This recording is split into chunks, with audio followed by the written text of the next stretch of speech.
കുറെ കിതപ്പാണ്. നമ്മൾ മാനനഷ്ട കേസ് കൊടുത്തപ്പോ നമ്മൾ തന്നെ അതിന് പൈസയും ഒക്കെ ചെലവാക്കി പോകണം. ഇനി അതിന്റെ വിധി വന്നിട്ട് വേണം നമുക്കൊന്ന് ആശ്വസിക്കാൻ. അല്ലാന്നുണ്ടെന്നുണ്ടെങ്കിൽ ഇപ്പോഴും അത് എവിടെ ആയിട്ടില്ല. കോവിഡൊക്കെ ആയതുകൊണ്ട് കുറെ കാലമായിട്ട് അതൊന്നും മുന്നോട്ട് പോകുന്നുമില്ല. ഇത് പറഞ്ഞു വന്നത് ഇത് മുൻകൂട്ടി കണ്ടുകൊണ്ട് മതനേതൃത്വങ്ങളുടെയും മതത്തിന്റെ ആളുകളെയും ഒക്കെ ഉൾക്കൊള്ളിച്ചുകൊണ്ട് നടത്തിയൊരു പ്രോഗ്രാമായിരുന്നു. അതിന് ശരിക്കും പറഞ്ഞാൽ മിനിസ്ട്രി ഓഫ് ഹ്യൂമൻ റിസോഴ്സിന്റെ അംഗീകാരമുണ്ടായി.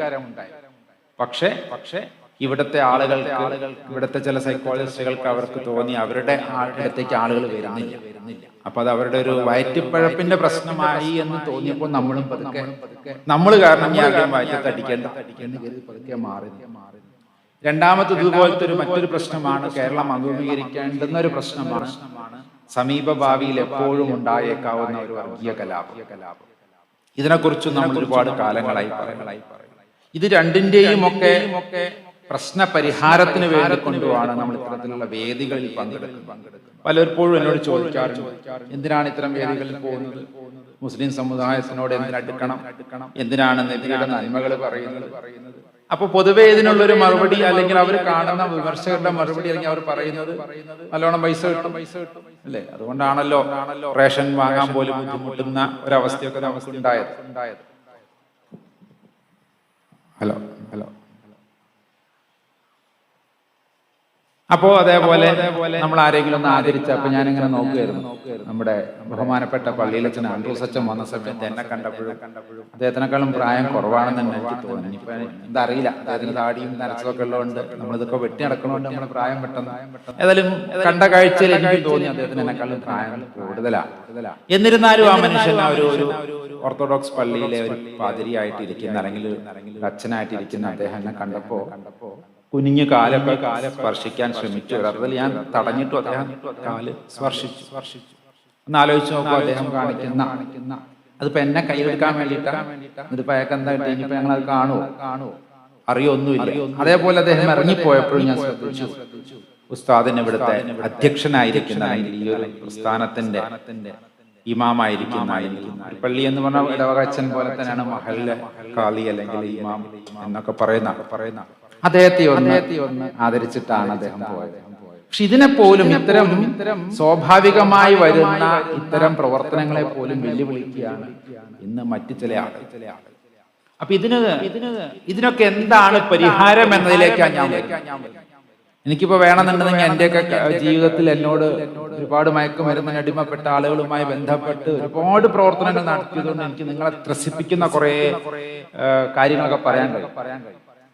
അച്ഛന്റെ കുടൽമാല കുത്തിയെടുത്ത മക്കള്, അമ്മയെ ബലാത്സംഗം ചെയ്ത മകന്, പെങ്ങളെ എല്ലാവരും പിടിച്ചു കൊടുത്ത് ബലാത്സംഗം ചെയ്യിപ്പിച്ചവൻ, ചെയ്തവൻ, ഇതൊക്കെ നമുക്ക് പറയാം. ഒറ്റ വാക്കിൽ ഒതുക്കുക.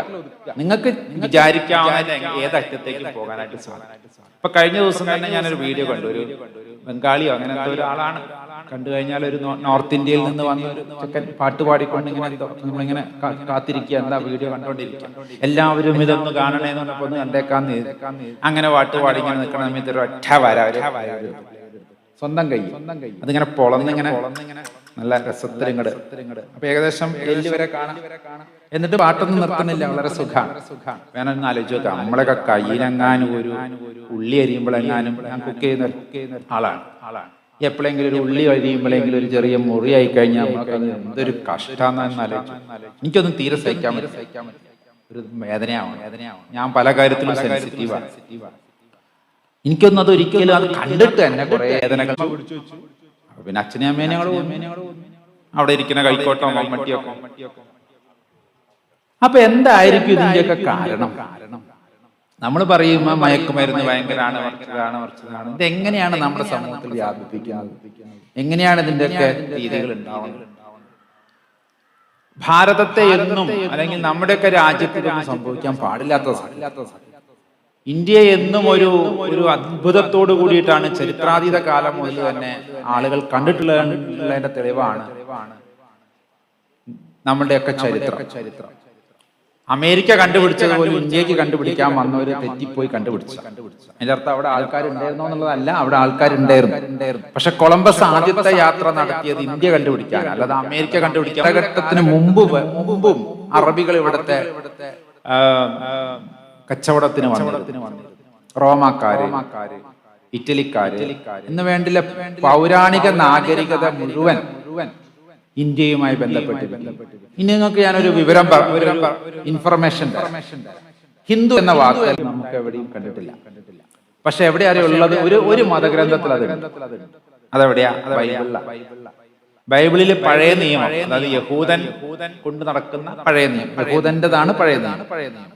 അതിൽ എസ്തേറിന്റെ പുസ്തകത്തിൽ എസ്തേറിന്റെ പുസ്തകത്തിൽ അച്ഛനുണ്ടായിരുന്ന നമുക്കത് രസമായി അദ്ദേഹത്തിനെ കൊണ്ട് തന്നെ പുറത്ത് ചാടിക്കാൻ പറ്റും. അപ്പൊ എന്താണ്? ഒന്നുമില്ല, പ്രത്യേകിച്ചൊന്നുമില്ല. എല്ലാരും കൊണ്ട് നോക്കി ക്രതവോ എന്ന് വിശുദ്ധ എന്നതിൽ വിശ്വസിച്ച ആളുകൾ. അതിന്റെ അർത്ഥം let Noble thoughts flow from all direction. എല്ലാ ഭാഗത്തു നിന്നും, വിശ്വത്തിന്റെ എല്ലാ ഭാഗത്തു നിന്നും നല്ല തോട്ട്സ്, നോബിൾ തോട്ട്സ്, ശ്രേഷ്ഠമായ.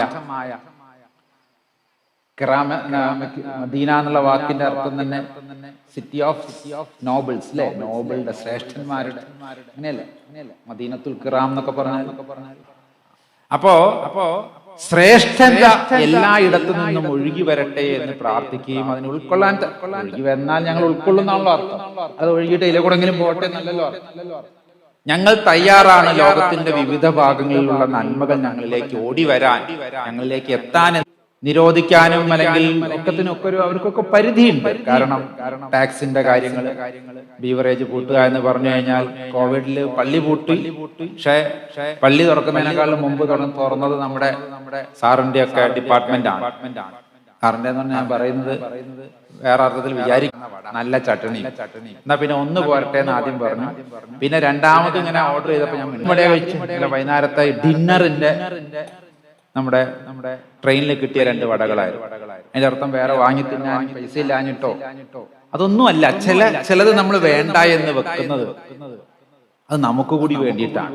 അതുകൊണ്ട് ആരും നിർബന്ധിക്കൂല ട്രെയിനിൽ തിന്നേ പറ്റൂ, നിങ്ങൾ ബിരിയാണി തിന്നിട്ട് ഇവിടുന്ന് പോയാൽ മതി എന്ന് നിങ്ങൾ പറയില്ല. അതുകൊണ്ട് ബീവറേജ് തുടങ്ങി, കള്ള് ഷാപ്പ് അടുത്തുണ്ട് എന്നുള്ളതുകൊണ്ടൊന്നും നിർബന്ധമൊന്നുമില്ല അവിടെ പോയി നമ്മളൊക്കെ കുടിച്ചോളണം എന്നുള്ളത്. പക്ഷേ ചില സമയത്ത് കൂട്ടുകെട്ടുകളും സാഹചര്യങ്ങളും ഒക്കെ നമ്മൾ എന്ത് ചെയ്യും, അങ്ങോട്ടേക്കൊക്കെ നയിക്കുമെന്നുള്ളതും നമ്മുടെയൊക്കെ മനസ്സിന്റെ സൈക്കോളജിയാണ്.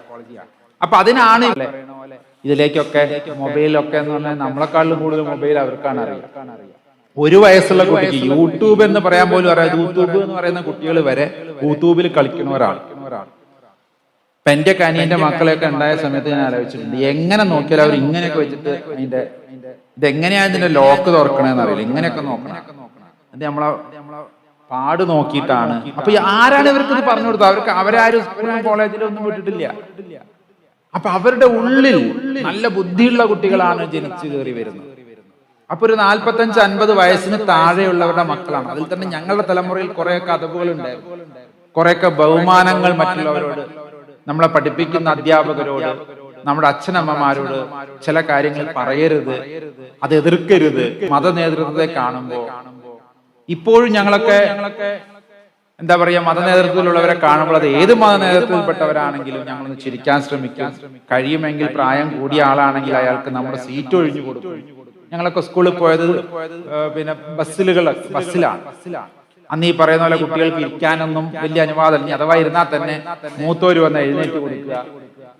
അതുകൊണ്ട് മതത്തിന് ഒരുപാട് സ്വാധീനമുണ്ടായിരുന്നു നമ്മുടെയൊക്കെ ജീവിതത്തിൽ. എന്നാൽ മോസ്റ്റ് മോഡേൺ ലിബറലിസത്തിന്റെയും ഒക്കെ ഭാഗമായി ഒരുപാട് നമ്മൾ അവകാശങ്ങൾ പറഞ്ഞു തുടങ്ങി. ഈ അവകാശങ്ങൾ വ്യക്തി അവകാശത്തെ മാത്രം, വ്യക്തി സ്വാതന്ത്ര്യത്തിന് മാത്രം ഒരുപാട് പ്രാധാന്യം കൊടുത്തപ്പോൾ നമ്മുടെയൊക്കെ ഫ്രീഡം ഒരു പക്ഷെ കൂടി. പക്ഷെ അതോടൊപ്പമുള്ള ഫ്രീഡത്തോടൊപ്പം വരുന്ന ഒരു കാര്യം കൂടിയുണ്ട്. ഫ്രീഡം എന്ന് പറഞ്ഞാൽ എന്താ സത്യത്തിൽ? എല്ലാവർക്കും ഫ്രീഡം വേണം. പക്ഷെ എന്റെ കാലഘട്ടത്തിലൊക്കെ ഞാൻ കോൺവെന്റ് സ്കൂളിൽ പഠിച്ചൊരു കുട്ടിയാണ്. ഞങ്ങളെ കാലത്തൊക്കെ പറഞ്ഞതുണ്ട് വാട്ട് ഈസ് ഫ്രീഡം, എന്താ ഫ്രീഡം എന്നുള്ളതിന്. എന്താ ഈ ഫ്രീഡം എന്ന് എല്ലാവരും പറയും.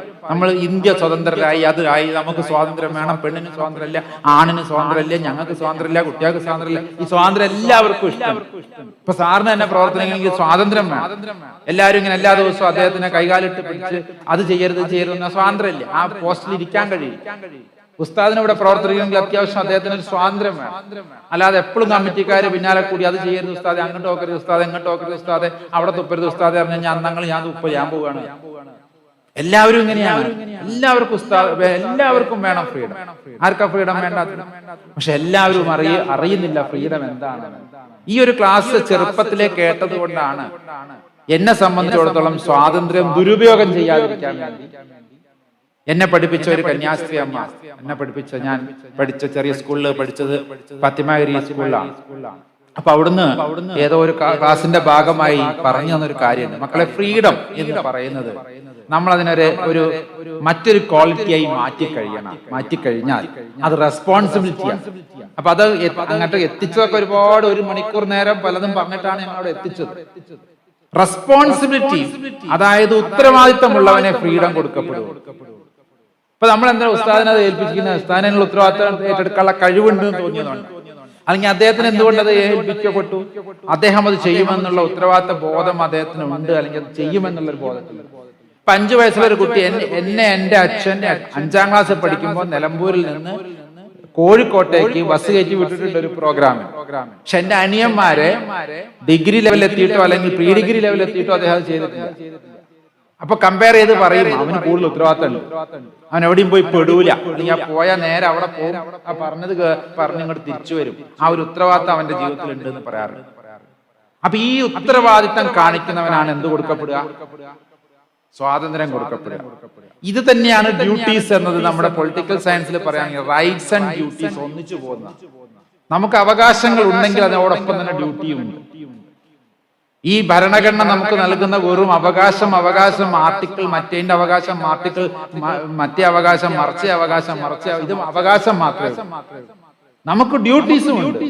ഈ രാജ്യത്തിനോട്, ഈ സമൂഹത്തിനോട്, സ്വന്തം കുടുംബത്തിനോട്, സ്വന്തം നാടിനോടൊക്കെ നമുക്ക് കുറെ അവകാശങ്ങളോടൊപ്പം തന്നെ നമുക്ക് ഡ്യൂട്ടിയും ഒപ്പത്തിനൊപ്പം പോകാം.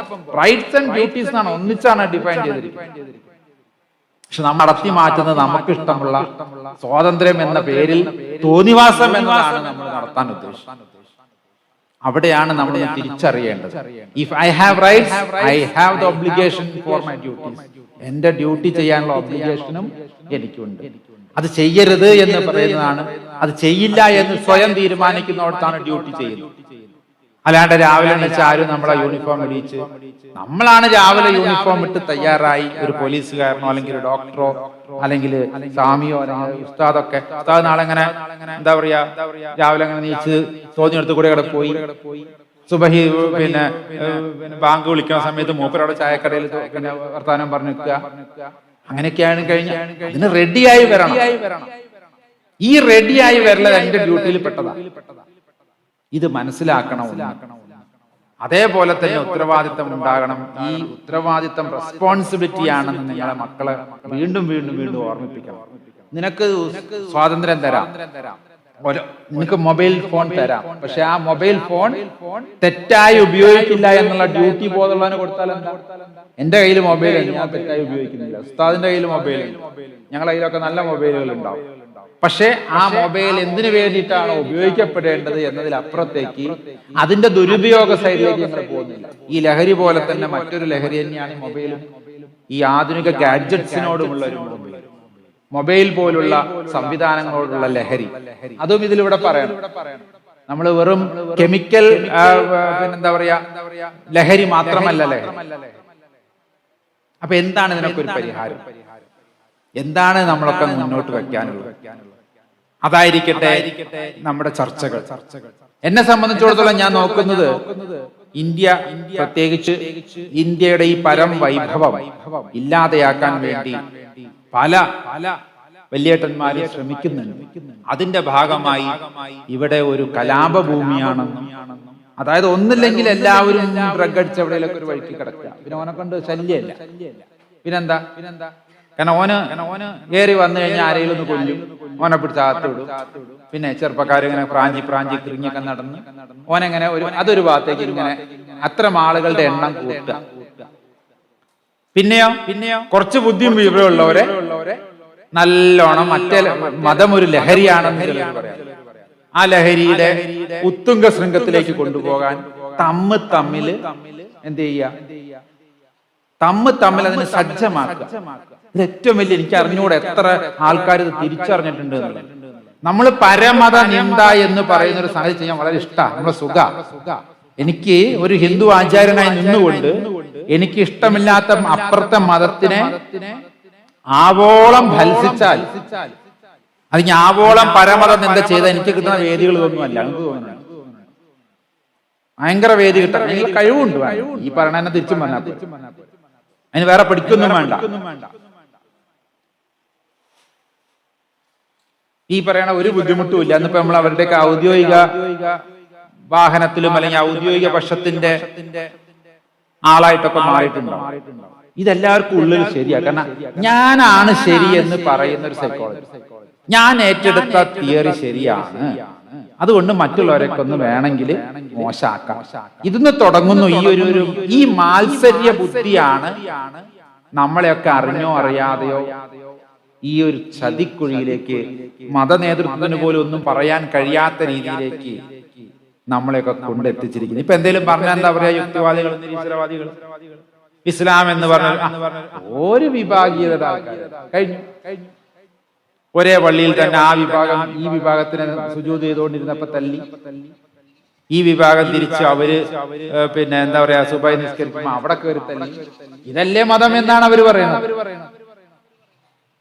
അപ്പൊ അതുകൊണ്ട് നമുക്കൊന്നും പറയാൻ വയ്യ. ഇനി ക്രിസ്ത്യാനിയോട് ചോദിച്ചാലോ, നിങ്ങൾ ആദ്യം നിങ്ങളെ ഓർത്തഡോക്സ് യോക്കാപ്പോ പ്രശ്നം തീർന്നു, എന്നിട്ട് ഞങ്ങൾ നന്നാക്കാൻ കഴിയുന്ന. ഇനിയിപ്പോ ഹിന്ദുക്കൾ വല്ലതും ഉണ്ടോ?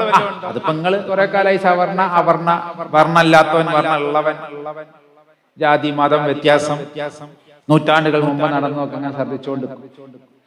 അതായത് എങ്ങനെ നോക്കിയാലും നമ്മൾ നന്നാൻ സമ്മതിക്കൂല.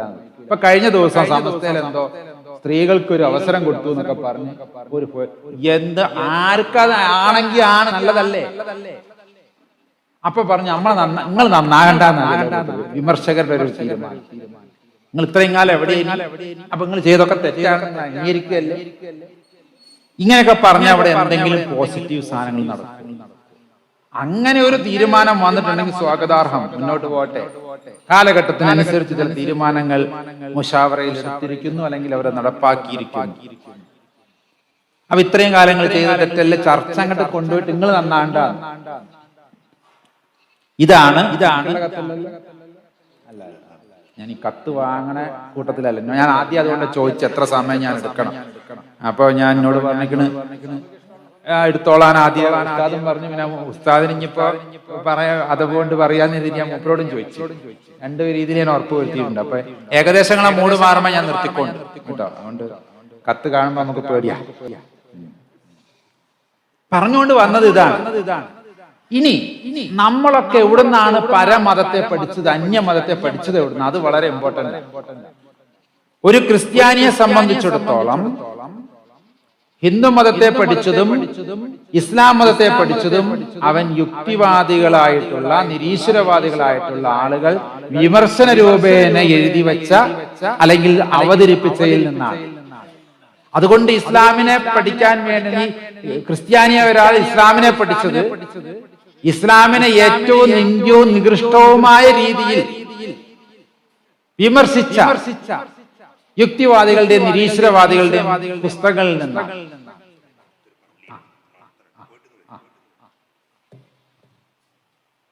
അതേപോലെ തന്നെ തിരിച്ചും ഇസ്ലാം മറ്റു മതങ്ങളെ സമീപിച്ചത് അല്ലെങ്കിൽ മറ്റു മതങ്ങളെ ഡൈനാമിസത്തെ പഠിച്ചത് വിമർശകരുടെ ഭാഗത്ത് നിന്നാണെങ്കിൽ ഇവിടെയാണ് നമ്മളൊക്കെ പെട്ടുപോയിരിക്കുന്നത്.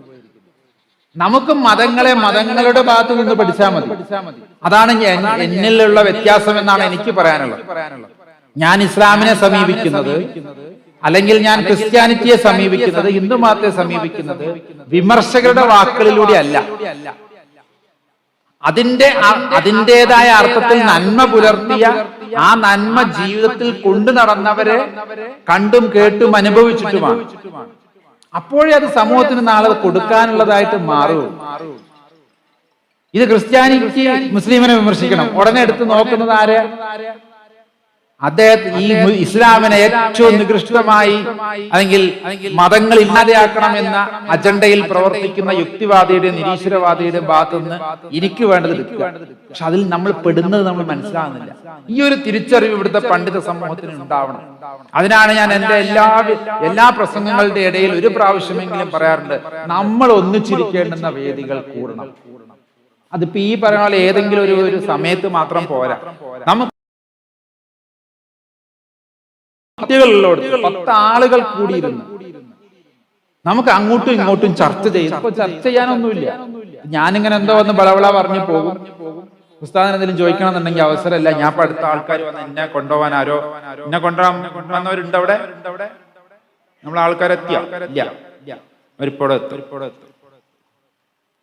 ഞാൻ തിരിച്ച് മലബാർക്ക് കോഴിക്കോട്ടേക്ക് പോവാണ്. അപ്പൊ അവിടുന്ന് എന്നെ കൊണ്ടുപോകാൻ ഒരു കുടുംബം വരുന്നുണ്ട്, ഒരു അച്ഛനും മോനും വരുന്നുണ്ട്. അത്രയേ ഉള്ളൂ നമ്മൾ തമ്മിലുള്ള ബന്ധം. നേരെ മറിച്ച് ഇന്ന് രാവിലെ ഇതേപോലെ 6 മണിക്ക് വന്ന് ഏതെങ്കിലും വീട്ടിലിരുന്ന് ഭക്ഷണം കഴിക്കുന്നതിന്റെ കൂട്ടത്തിലും കുളിക്കുന്നതിന്റെ കൂട്ടത്തിലും ഒക്കെ കുറെ ചർച്ചകൾ നടന്നിരുന്നെങ്കിലും ഞാൻ വൈകുന്നേരം പോയാൽ മതി. അതിനൊന്നും ഇവിടെ വേദികളില്ല. അങ്ങനത്തെ വേദികൾക്ക് പ്രസക്തിയില്ല. അങ്ങനെ വേദികൾ ഉണ്ടാവരുത്. അച്ഛൻ വന്നു, ആശംസ അർച്ചു പോയി. ഇനി ഇവിടെ ബാക്കി എന്ത് പറഞ്ഞു എന്ന് അദ്ദേഹത്തിനും അറിയില്ല. അദ്ദേഹം ഞാൻ എവിടെ പോയി എന്ന് പറയുന്നു അതും നമുക്കറിയില്ല. അപ്പൊ ഇതൊന്നും എഫക്റ്റീവ് അല്ല ഒരർത്ഥത്തിൽ. പക്ഷെ തമ്മിൽ ഭേദം എന്താണ്? എന്തെങ്കിലും something is better than nothing. ഇങ്ങനെയെങ്കിലും സാമജീന്റെ മുമ്പിലൊന്നും ഇരിക്കാനും, ഇങ്ങനെയെങ്കിലും മറ്റു മതത്തിലെ ഒരു നേതാവിനെ ശ്രവിക്കാനും, മറ്റു ഡൈനാമിസത്തിലൂടെയും മറ്റു ഡയമെൻഷനിലൂടെ ഇതിനൊക്കെ ഒന്ന് മനസ്സിലാക്കാനും ഒക്കെ കഴിയുന്നതും വലിയൊരു കാര്യം തന്നെയാണ്. പക്ഷെ ഇവിടെയല്ല, നമ്മൾ ഒന്നിച്ചിരിക്കണം. ഈ ഏരിയയിൽ മുസ്ലിം ജമാഅത്ത് കമ്മിറ്റിന്റെ നേതൃത്വത്തിൽ നടത്താൻ പറ്റുന്ന ഒരു പരിപാടി ഞാൻ പറഞ്ഞുതരാം. ഇവിടെ അടുത്ത് നിങ്ങളുമായി ബന്ധപ്പെട്ട് നിങ്ങളുടെ ഒരു പരിധി ഉണ്ടാവും. നിങ്ങളുടെ കുടുംബങ്ങൾ താമസിക്കുന്ന, നിങ്ങളുടെ കുടുംബവുമായി ബന്ധപ്പെട്ട് നിൽക്കുന്ന ആളുകൾക്ക് അവരെന്നും കാണുന്ന പള്ളി, മറ്റു ക്രിസ്ത്യൻ പള്ളികൾ, ചർച്ചുകൾ, അമ്പലങ്ങളൊക്കെ ആയിട്ടുള്ള ആളുകളുടെ നേതൃത്വത്തിൽപ്പെട്ട കമ്മിറ്റികളെയൊക്കെ ഒരു കൂട്ടായ്മ വിളിക്കാം. ഇന്ന് വരെ ഒരു പള്ളി കമ്മിറ്റിയും ചെയ്തിട്ടില്ല, ഒരു അമ്പല കമ്മിറ്റിയും ചെയ്തിട്ടില്ല, ഒരു ചർച്ച് കമ്മിറ്റി ചെയ്തിട്ടില്ല. എന്നിട്ട് നമ്മളാണ് ഇരുന്ന്, നിങ്ങളല്ല ഇതിന്റെ പ്രസിഡന്റ്, ഇവിടെ സെക്രട്ടറി പറഞ്ഞു, ട്രഷറർ പറഞ്ഞു. എന്നിട്ട് നിങ്ങൾ തമ്മിൽ നാളെ എന്തെങ്കിലും ഒരു തീപ്പൊരി ഇവിടെ ഉണ്ടെങ്കിൽ വളരെ ഉണങ്ങിക്കിടക്കുകയാണ് കേരളം.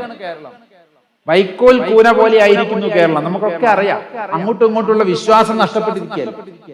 ആരെങ്കിലും ഒരു നുണ പറഞ്ഞാൽ പോലും ശരിയാണെന്ന് വിശ്വസിക്കുന്ന രീതിയിലേക്ക് നമ്മളൊക്കെ വിചാരിക്കുക.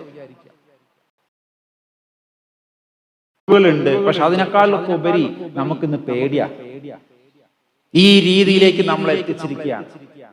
അതുകൊണ്ട് വളരെ എന്താ പറയാ, ഒരു വർഗീയ കലാപം ഉണ്ടായി. എത്ര ഫോഴ്സ് ഉണ്ട് ഇവിടെ? 40,000-45,000 പോട്ടെ, 50,000 പോലീസുകാരുണ്ട്. എല്ലാരും കൂടി ഒന്നിച്ച് വിന്യസിക്കാൻ പറ്റും? ഒന്നും ചെയ്യാൻ പറ്റൂല. ഒന്നില്ലെങ്കിൽ ഡാം പൊട്ടിക്കോ, അല്ലെങ്കിൽ നമ്മളെ വർഗീയ ഏതെങ്കിലും ഒക്കെ ഒന്ന് ഉണ്ടായി കേരളത്തിനൊക്കെ ഒന്ന് കുട്ടിച്ചോറാക്കണം. കാരണം കേരളം ഒരു കീറാമുട്ടിയാണ്. കേരളത്തിലുള്ളവരുടെ വാക്ക്, ഉച്ചാരണം, ശുദ്ധി, ഭാഷ, ഇതുകൊണ്ട് തന്നെ കേരളത്തിലുള്ളവർക്ക് ബുദ്ധിപരമായി ഐക്യു കൂടുതലാണ്. അതുകൊണ്ടാണ് ഇന്ത്യയിലെ നല്ല ലോകത്തിന്റെ ഏത് ഭാഗത്ത് പോയാലും ഇന്ത്യക്കാരൻ കാണാം. ചന്ദ്രനിൽ ചെന്ന് നീലാംസ്ട്രോങ്ങും മറ്റൊരു കൂടി തല്ലുകൂടി എന്നാണ്. ഞാനാണ് ആദ്യം കാലെത്തിയത്, മറ്റേതാണ് കാല്. ഇങ്ങനെ കുറെ നേരം കാലെത്തിയപ്പോ പിന്നെ ഒരു മലപ്പുറം കാക്ക വന്നു, നിങ്ങൾ കുറെ നേരമായാലും വർത്താനം വന്നു, നിങ്ങളൊരു ചായ കുടിച്ച് പൊയ്ക്കൊള്ളിയാണ്. അപ്പൊ ഓൾറെഡി അവിടെ ഒരു ചായക്കാരൻ, ഒരു മലപ്പുറംകാരൻ കാക്ക ഇട്ടു എന്നാണ് ഇതിന്റെ അർത്ഥം. ഇത് തമാശയാണെങ്കിലും ഇതിലൊരു കാര്യമുണ്ട്. ഇതിന് ഭാഷാപരമായിട്ടുള്ള ഒരു എക്സ്പ്ലനേഷൻ ഞാൻ പറഞ്ഞുതരാം. കാരണം ഇന്ത്യൻ ലാംഗ്വേജിൽ ഏറ്റവും കൂടുതൽ അക്ഷരമാല ഉള്ളത് ഏത് ഭാഷയ്ക്ക്? സംസ്കൃതത്തെക്കാൾ കൂടുതൽ, തമിഴിനേക്കാൾ കൂടുതൽ, മറ്റേത് ഭാഷയേക്കാൾ കൂടുതലും അക്ഷരങ്ങൾ നമുക്കാണ് കൂടുതൽ. ല എന്ന അക്ഷരം നമുക്ക് മാത്രമേ ഉള്ളൂ. മറ്റിടത്തൊക്കെ ലായ, കാലിയും കാളിയും ഒക്കെ അവിടെ ലാ വെച്ചിട്ട് ല എന്ന ഭാഷ. രായും റായും തമ്മിൽ വ്യത്യാസം. നമുക്ക് റഹീം എന്ന് എഴുതണമെങ്കിലും മറ്റിടത്തൊക്കെ റഹീം എന്നേ ഉള്ളൂ. അതുകൊണ്ട് തന്നെ നമ്മൾ അള്ളാഹ് എന്ന് ഉച്ചരിക്കുന്ന പോലെ നോർത്ത് ഇന്ത്യക്കാർക്കായുള്ള പല ആളുകൾക്കും അള്ളാഹ് എന്ന് മുസ്ലിങ്ങൾക്ക് പോലും ഉച്ചരിക്കാൻ കഴിയില്ല. അല്ല എന്ന് തന്നെ അവിടെ പറയാൻ പറ്റും. കാരണം അള്ളാഹ് എന്ന് നമ്മുടെ ആ ലകാരത്തിൽ നിൽക്കുന്ന ആ ഒരു ശബ്ദം കിട്ടുന്നില്ല. അതുകൊണ്ട് ഞാൻ അള്ളാഹ് എന്ന് പറയും. പക്ഷെ അതിനോട് ഉച്ചരിക്കാൻ കഴിയാത്ത ഒരു അള്ളാന്നെങ്കിലും പറയും. പക്ഷെ അതിലും മോശമായിട്ടാണ് അല്ല എന്ന് പറയുമ്പോ നോർത്ത് ഇന്ത്യയിൽ സുബ്ഹാനല്ലാ സുബ്ഹാനല്ലാ അങ്ങനെയാണല്ലോ പാട്ട്. ഒരു ഹിന്ദി ഫേമസ് ഹിന്ദി പാട്ട് അല്ലേ? ആ സുബ്ഹാനല്ലാ എന്ന് പറയാൻ കിട്ടൂല, സുബ്ഹാനല്ലാ എന്നേ പറയൂ. അതുകൊണ്ട് വാക്ക് പറയുന്നവന്റെ വാക്കുമായി ബന്ധപ്പെട്ട് ചില കാര്യങ്ങൾ, പ്രത്യേകിച്ച് റകാരം ഉപയോഗിച്ച ഈ റ എന്ന് പറയുന്ന ഞങ്ങളുടെയൊക്കെ ഇൽമില്, ഞങ്ങളുടെയൊക്കെ തന്ത്രശാസ്ത്രത്തിലും മന്ത്രശാസ്ത്രത്തിലൊക്കെ റ എന്ന് പറഞ്ഞ അഗ്നി ബീജമാണെന്ന് പറയും. ഉള്ളിലൊരു അഗ്നി ഉണ്ടാക്കാൻ കഴിയുന്നതാണ് റ. അതുകൊണ്ട് ഹ്രീം ക്രീം ക്ലീം എന്നൊക്കെ പറയുന്ന മന്ത്രങ്ങൾ, ഓം ഹ്രീം എന്നൊക്കെ ഹ്രീം ക്ലീം എന്ന് പറഞ്ഞിട്ട് കാര്യമില്ല. അത് നോർത്ത് ഇന്ത്യക്കാരൻ കിരീന്നേ പറയുള്ളൂ. അതുകൊണ്ട് ഓനക്കാളും കുറച്ച് കൂടുതലും പടിയാണ്. അതിവിടെ റാ പറയുന്നു. നമുക്കൊക്കെ ഒരു ദിവസം എത്ര റകാരം നമ്മൾ പറയുന്നുണ്ട്. അതുകൊണ്ടാണ് അത്ര ഒരു തിയറി കേട്ടോ, മുഴുവനായിട്ടും എല്ലാവരും വിശ്വസിക്കണം എന്നല്ല ഞാൻ പറയുന്നത്. പക്ഷെ അതിലൊരു സാധ്യതയുണ്ട്. മലയാളി ഏത് തരം മുസ്ലിമാണ്, ഏത് തരം മതക്കാരനാണെന്നുണ്ടെങ്കിലും നമ്മുടെ ഭാഷയ്ക്ക്, മലയാളം നമ്മുടെ മാതൃഭാഷയാകുമ്പോൾ അവിടെ മാതൃ എന്നാണ് പറയുന്നത്, മാതിരി എന്നല്ല, ഇരികാരല്ല അവിടെ മാതൃ. ആ ഒരു കട്ടിച്ച് പറയാനുള്ള ആ കട്ടിയിൽ നിന്ന് നമ്മുടെ ന്യൂറോ ലിംഗ്വിസ്റ്റിക് പ്രോഗ്രാമിംഗ് എന്നൊക്കെ പറഞ്ഞ NLP എന്നൊക്കെ പറഞ്ഞ ഒരുപാട് കാര്യങ്ങൾ ഇതിൽ പറയാം. നെർവും ലിംഗവുമായി ബന്ധപ്പെട്ട കുറെ കാര്യങ്ങൾ, വാക്ക് ഉച്ചരിക്കലുമായി ബന്ധപ്പെട്ട്. നമുക്കറിയാലോ, വാക്കിൽ നിന്നാണ് ലോകം ഉണ്ടായത്. കുൻ എന്ന വാക്കിൽ നിന്നല്ലേ ദൈവം സൃഷ്ടിച്ചു പറഞ്ഞു. അല്ലാതെ മൂപ്പര് അങ്ങോട്ട് ഉണ്ടാക്കി എന്നല്ലല്ലോ പറഞ്ഞു. ഇങ്ങനെ ഉണ്ടാകട്ടെ എന്ന വാക്കിലൂടെ. അപ്പൊ ഈ വാക്കിന് വളരെ പ്രാധാന്യം. അതിൽ ഏറ്റവും അനുഗ്രഹിക്കപ്പെട്ട ആൾക്കാരാണ്. പക്ഷെ ഇതൊക്കെ അങ്ങനെ നിർത്തണം. ഇവിടുത്തെ കുട്ടികൾ ഒന്നില്ലെങ്കിൽ വെള്ളമടിച്ച് കള്ളുപിടിച്ച് MDM എന്തപ്പോ പുതിയ സാധനമാണെന്ന് നമുക്കറിയില്ല. നമുക്ക് കഞ്ചാവ് വരെയുള്ള അപ്ഡേഷനേ ഉള്ളൂ. അതിന് സേനം ഞാൻ കണ്ടിട്ടില്ല കേട്ടോ. ഈ സാധനം പോലും ഇതെന്താന്ന് പോലും നമുക്കറിയില്ല. ഇത് വെള്ള കളറിലാണോ, റോസിൽ കളറാണോ, പച്ചയാണോ ഒന്നും എനിക്കറിയാം. കഞ്ചാവ് കണ്ടിട്ടുണ്ട്, ഈ പറയുന്ന പലതരം ലിക്വറും കണ്ടിട്ടുണ്ട്. അതിലപ്പുറത്തേക്കുള്ള അപ്ഡേഷൻ എനിക്ക് പോലും ഇല്ല. പക്ഷേ ഇന്നത്തെ 1ാം ക്ലാസ്സിലെ കുട്ടികളുടെ ചോദിച്ച് നിനക്കാൾ നന്നായി ഇവിടെ ക്ലാസ് എടുക്കും ഈ കാര്യത്തിനെ. ഈ രീതിയിലേക്ക് ബുദ്ധിയും വിവരവും ഉള്ളവനെ മതത്തിന്റെ ചില കെട്ടുപാടുകളിലേക്ക് അനാവശ്യമായി നമ്മളെ കൊണ്ട് തന്നെ കുട്ടനെ മുട്ടനെ ഇടിപ്പിച്ച് നമ്മൾ ഒന്നിച്ചിരുന്നാൽ മാറാവുന്നതേ ഉള്ളൂ ഇതിനൊക്കെ ഒരു പരിഹാരം. നമ്മൾ എന്ത് ചെയ്യൂല, ഒരിക്കലും ഒന്നിച്ചിരിക്കാത്ത രീതിയിൽ ക്രിസ്ത്യാനികൾ അകന്നിരിക്കും, ക്രിസ്ത്യൻ വിഭാഗങ്ങൾ അകന്നിരിക്കും. എക്യുമെനിസം ഇല്ല. ഒരു പെന്തക്കോസ്തുകാരനും ഒരു കത്തോലിക്കക്കാരനും ഒന്നിച്ച് ഒരു പ്രാർത്ഥനാ യോഗത്തിൽ പങ്കെടുക്കുക എന്ന് പറഞ്ഞാൽ എല്ലാ ക്രിസ്മസിന്റെ ആഘോഷത്തിലും എല്ലാ YMCAക്കാരും ചെയ്താലായി. അല്ലാതെ കണ്ടു കഴിഞ്ഞാൽ സുന്നി തന്നെ. ഞങ്ങളൊക്കെ നാട്ടിൽ ഇവിടെ പിന്നെ ദക്ഷിണ കേരള ജമിയത്തുൽ ഉലമയൊക്കെ അല്ലെ, അതിന്റെ കീഴിൽ ഞങ്ങളൊക്കെ ഇവിടെ വലിയ കുഴപ്പമില്ല. അതുകൊണ്ട് അതാണ് പറഞ്ഞാൽ എനിക്ക് ബാക്കി അറിയും. നേരെ പക്ഷെ ഞങ്ങളുടെ നാട്ടിൽ അങ്ങനെയല്ല. ആ കോമ്പൗണ്ടിൽ ഒരു സുന്നിയാണെങ്കിൽ ഈ കോമ്പൗണ്ടിൽ വേറൊരു സുന്നിയാണ്. ഇതൊക്കെ ഇങ്ങനെ നമ്മളുടെ പിരിവുകള്, നമ്മുടെ ഊർജം, നമ്മുടെ എനർജി ഒക്കെ ഉപയോഗിക്കുന്നത് ഈ വിഭാഗീയതയ്ക്കും വർഗീയതയ്ക്കും വേണ്ടിയിട്ട് ആകുന്നത് എന്തുകൊണ്ട് എന്ന് ചിന്തിക്കേണ്ട കടം. കാരണം നമ്മൾ ഒന്നിച്ചിരുന്നേ പറ്റും. യാക്കോബ് ഓർത്തഡോക്സ് പ്രശ്നങ്ങൾ ഇങ്ങനെ മുന്നോട്ട് കൊണ്ടുപോകരുത്. സുന്നി വിഭാഗങ്ങൾ തമ്മിലുള്ള പ്രശ്നങ്ങൾ കൊണ്ടുപോകരുത്. ഞാൻ മുജാഹിദ് വന്നപ്പോഴെങ്കിലും ഇതിനൊരു ഒരു പരിഹാരം ഉണ്ടാവുമെന്ന് കരുതി. മുജാഹിദ് ഇപ്പോൾ 2-3 ആയി. എറമു കോമു അല്ലെ, എറണാകുളം മുജാഹിദ്, കോഴിക്കോട് മുജാഹിദ്, അതാണ് എറമു കോമു എന്നതിന്റെ ഷോർട്ട് ഫോം. ഞാൻ ഓരിനോട് വിഷമിക്കൂല എന്ന് എനിക്കറിയാം. ഓരിനോട് പറഞ്ഞിട്ടുണ്ട്, അത് പറയണേൽ ഞങ്ങൾക്ക് കുഴപ്പമൊന്നുമില്ല. എന്തിനാ ഈ എറമും കോമുമായിട്ട് ആര് നമ്മൾ വിഭജിച്ചു? നിസാര പ്രശ്നത്തിന്റെ പേരില. ഈ ഈഗോ വളർത്തുന്നത്, മതത്തിൽ ഈഗോയ്ക്ക് സ്ഥാനമില്ല എന്നുള്ളത്. ഈ അഹത്തിനെ ഇല്ലാതെയാക്കാനാണ് എല്ലാ മതങ്ങളും നമ്മളോട് പറഞ്ഞ് മനസ്സിലാക്കി തന്നിട്ടുള്ളത്. അഹംബോധത്തെ, അഹങ്കാരത്തിനും ഞാനെന്ന ബോധത്തിനെയും സൂക്ഷ്മതയോടുകൂടി കൊണ്ട്. ഇസ്ലാം എന്ന വാക്കിന്റെ അർത്ഥം ഞാൻ എപ്പോഴും പറയും, ഇസ്ലാം എന്ന വാക്കിന്റെ അർത്ഥത്തെക്കാൾ കൂടുതൽ പ്രയോഗത്തിൽ ഞാൻ കാണുന്നത് ഇസ്ലാം അനുസരണയുടെ മതം അല്ലെങ്കിൽ സമാധാനത്തിന്റെ മതം എന്നതിനേക്കാൾ കൂടുതൽ സൂക്ഷ്മതയുടെ മതമാണ്. എത്ര പ്രാവശ്യം നിങ്ങൾ സൂക്ഷ്മതയുള്ളവരാകുവിൻ എന്ന് ഈ മതം നമ്മളോട് പറഞ്ഞിട്ടുണ്ട്. ഈ സൂക്ഷ്മതയില്ലാതെ പെരുമാറിയവരുടെ കൂട്ടത്തിൽ നമ്മളെ പെടുത്തുകയാണ്. പെടൂല എന്ന് തീരുമാനിക്കേണ്ടത്, ലഹരിക്ക് അടിമപ്പെടില്ല എന്ന് പറയുന്നത് പോലെ തന്നെ വർഗീയതയ്ക്ക് ഞങ്ങൾ അടിമപ്പെടില്ല എന്ന് പറയാൻ നമുക്ക് കഴിയും. അത് എത്ര നല്ലതാണെങ്കിൽ സാറ് പറയത് എങ്ങനെയാണ് ഇവര് നമ്മളെ ഇതിലേക്ക് ഒരു ചെറിയ മുട്ടായി ഫ്രീ ആയിട്ടാണ് ആദ്യം തരിക എന്നൊക്കെയാണ് ഇപ്പത്തെ കഥകൾ പറയുന്നത്. 1-2 പ്രാവശ്യം ഫ്രീ ആയിട്ട് തിന്ന് എന്തിനേറെ ചില അച്ചാറ് തിന്നാ പോലും. ഞങ്ങളൊക്കെ കാലത്ത് സിപ്പപ്പ് ഉണ്ടായിരുന്നു. സിപ്പപ്പിൽ ഒരു മയക്കുമരുന്നില്ല, എന്നാലും വൈകുന്നേരം മുട്ട് കഴിഞ്ഞാൽ എല്ലാരും ഒരു സിപ്പപ്പ്. ആ ഒരു ബസ് കുട്ടികൾ ഉണ്ടാവും കയറാന്. ബസ് കാത്തു നിൽക്കുന്ന ആണും പെണ്ണിന്റെ ഒക്കെ കയ്യിൽ ആ സിപ്പപ്പ് ഉണ്ടായിരുന്നു. ഇപ്പൊ ഉണ്ടാ സാധനം ഉണ്ടാവില്ല. ഉണ്ടോ? ഒരു ഇത്ര പോകുന്നൊരു കവറില്. അത് ഒറിജിനലി അവര് ശരിക്കും പറഞ്ഞു കഴിഞ്ഞാൽ അവിടെ അടിച്ചുണ്ടാക്കി ഫ്രീസറിൽ വെച്ച് തരുന്നതാണ്. പക്ഷെ ഇന്ന് അതൊന്നും അല്ല. ഇന്നിങ്ങനത്തുള്ള മുട്ടായികള് അതെങ്ങനെ തരുന്നു? അതേപോലെ തന്നെയാണ് മതത്തിലും പല കാര്യങ്ങൾ നമുക്ക് അനാവശ്യമായ ചില ബുദ്ധിയുടെ മറ്റൊരു തലത്തിനെ നമ്മുടെ തലച്ചോറിനെ ഇല്ലാതെയാക്കുന്ന രീതിയിൽ വികാരം വന്നു കഴിഞ്ഞാൽ പിന്നെ വിചാരമില്ല. ഒന്നില്ലെങ്കിൽ വിചാരത്തെ മയക്കുമരുന്നിലൂടെ കെടുത്തുക, അല്ലെങ്കിൽ വിചാരത്തെ വികാരത്തിന്റെ ഓവർ തള്ളിച്ചയിലൂടെ നിർത്തുക. രണ്ടാണെങ്കിലും നമ്മൾ നശിച്ചു.